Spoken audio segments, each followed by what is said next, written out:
lamelela igumgedlela lithi sanibonani. Alikhethi inkosi namhlanje ngoba lisakhuluma indaba yomthakathi ofuna ukondliwa.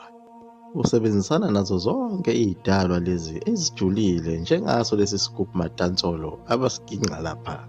Usayilo imisebenzi yalo leli khehlana. Abafana balo nje babeginqa isigubhu matansolo esibonakala sengathi sifile, bafuna ukuyogila ngaso imikhuba, bebhile bephinde bekhande yonke imimoya lena okuzoginqwa mina nawe ngayo kusasa. Siganga abantu bakwamanye amazwe alambile ekubeni thina uJehova uNkulunkulu wethu esibusisile saba sezweni eliphuma phambili nelicebileyo. Sabe sesiqhubeka nalo-ke ikhehla leli sesingena emanzini khona kulesi siziba ebusuku phakathi kwamabili. Lapho siphakathi nalamanzi naleli khehla ngabona kude mangiphosa amehlo ami laphaya. Ngibona amanzi iyaluza kakhulu. Ngashawa uvalo olukhulu kakhulu. Amanzi ayaluza kakhulu eza ngalapho esimi ngakhona osebeni. Eza ngelikhulu ijubane kangangokuba akekho umuntu ongabhukuda ngalela jubane. Leli dadamu laliya ngokusondela. Ngalo mzuzu amehlo ami aphumele ngaphandle onke abuka lo mhlolo. Ekuyibukeni kwami lento ngabukisisa kahle ngabona ukuthi lento amanzi waphusha ngemuva iphusha umzimba wayo uye phambili. Ngelikhulu ijubane leli. Yasondela ngelikhulu ijubane le. Yathi fika lapho yafike yema ngemuva kwami. Lapho ngithulwe sengithe du. Iphelile uvalo. Ngayizwa iphefumula ngemuva kwami. Kodwa ukuphefumula kwawo ukuzwa ukuthi akukona komuntu kwakukhulu kakhulu futhi kwesabeka. Ukubhonga kwesabekayo. Lokhu kwakwenzeka okwangempela kwakungelona iphutha. Ngangimile ngithule ngithe mpo nginganyakazi, ngingaphenduli ngishiye ikhanda ngenxa yokusaba. Ukuphefumula kwawo wawuzwa kahle ukuthi akuyena umuntu kepha isitwane somhlobo. Lapho iqala ingithinta nasemahlombe. Angikwazi ukujeqeza ngibone izandla zayo ukuthi akuzona izandla zomuntu lezi neinzipho zakhona. Kodwa ngoba lalingitshelilihla ikhehla leli ukuthi khona okuzofika. Ngabona ukuthi yiyo lento. Yabe isingibhabhadisa lento lapha emanzini. Izikhawu ezintathu. Kwenza konke lokhu ngemuva kwami.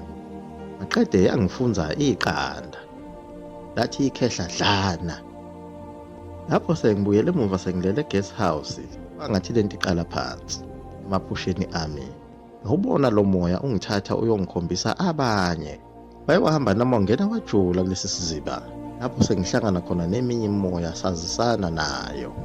Kuyilapho engathola khona imithetho nginikwa yiyo le moya kungathi ngisesikoleni khona ephusheni. Ekuqedeni kwami ukwenza yonke le mhlolo ngabe senginikezwa ibhodlela lamanzi kuyilona engizolisebenzisa ekuyihlambululeni ngalo. Amanzi kwathiwa mangiqeda ukugeza bese ngithatha ingxenye yawo encane ngiyithele bese ngihlambulula ngawo. Bese ngikhuluma kula mazwi ngisho yonke into engifisa yenzeke ebandleni lami ngalolu suku. Lokhu kwenza yonke lemicikilo sho iyenza ukuthi uhlale ulate ngaso sonke isikhathi esontweni. Abazalwane belindile umprofethi noma umfundisi. Ngaso sonke isikhathi ngiphoqelekile ukuba ngilinde umndeni wami ukuthi wenze konke uzuqede bese uyahamba bese ngisala kahle ngedwa sengenza lemigilingwane. Ingakho nje laba befundisa imbumbulu behlale befika late emabandleni abo. Kuze kuthiwa umfundisi ulundwa ngeculo uhlezi kuphi wenzani. Bayaxaka labefundisi ngoba beza kulelizwe lase South Africa kanti iSouth Africa yilona lizwe elicebile eliwunumber 2 iAfrika yonke. Amanye amazwe alambe kakhulu anezimpi. Ungani bengayi kulaba bantu ngoba ibona abantu abamdinga kakhulu uNkulunkulu ngoba bahluphekile balala bengadlile. Abanazo ngisho izindlu zokulala kwamanye amazwe. Bahamba amabanga amade kakhulu ngamabhanoyi bedlula onke amazwe ahluphekayo. Vukani sekusile nizovuka nini? Kungani vumela ukuganga lezi nyanga bathakathi ezizenza abefundisi? Uma bebuzwa ababe nazo izimpendulo.